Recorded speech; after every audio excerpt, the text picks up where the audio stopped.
ഒന്നിച്ചിരിക്കുകയാണെന്ന് doctor ഇങ്ങനെ സംശയം പറഞ്ഞു.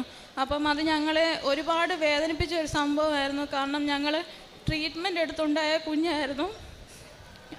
അപ്പം ഞങ്ങളെ രണ്ടുപേരെ ഒത്തിരി മാനസികമായിട്ട് വിഷമിപ്പിച്ചു. അപ്പം എനിക്ക് വേറെ ഒത്തിരി ട്രാവലിംഗ് ചെയ്യാൻ പറ്റാത്തതുകൊണ്ട് ഡോക്ടർ പറഞ്ഞു, നമുക്ക് വേണമെങ്കിൽ ഇതൊരു നല്ല ഹോസ്പിറ്റലിൽ കൊണ്ടുപോയി ഒന്നുകൂടെ സ്കാൻ ചെയ്ത് കൺഫേം ചെയ്യാം, ഇല്ല 2 ആഴ്ചയും കൂടെ വെയിറ്റ് ചെയ്യുകയാണെങ്കിൽ നമുക്ക് ഒന്നുകൂടെ നോക്കാം അതങ്ങനെ തന്നെയാണോ എന്ന് പ്രാർത്ഥിക്കാൻ പറഞ്ഞു. ഞങ്ങൾ മനസ്സുരുകി പ്രാർത്ഥിച്ചു. ആരോടും ഞങ്ങൾ പറഞ്ഞില്ല ഇങ്ങനൊരു വിഷമഘട്ടം ഉണ്ട് എന്ന്. ഞങ്ങൾ വെയിറ്റ് ചെയ്തു 2 ആഴ്ച. മാതാവിനോട് വിളിച്ച് ഞാൻ ഒരുപാട് കരഞ്ഞ് പ്രാർത്ഥിക്കുമായിരുന്നു. അങ്ങനെ രണ്ടാമത്തെ ആഴ്ചയിൽ റിസൾട്ട് വന്നു. അതിൻ്റെ അകത്ത് മാതാവ് ഞങ്ങളെ രക്ഷിച്ചു എന്ന് വേണം പറയാനായിട്ട്.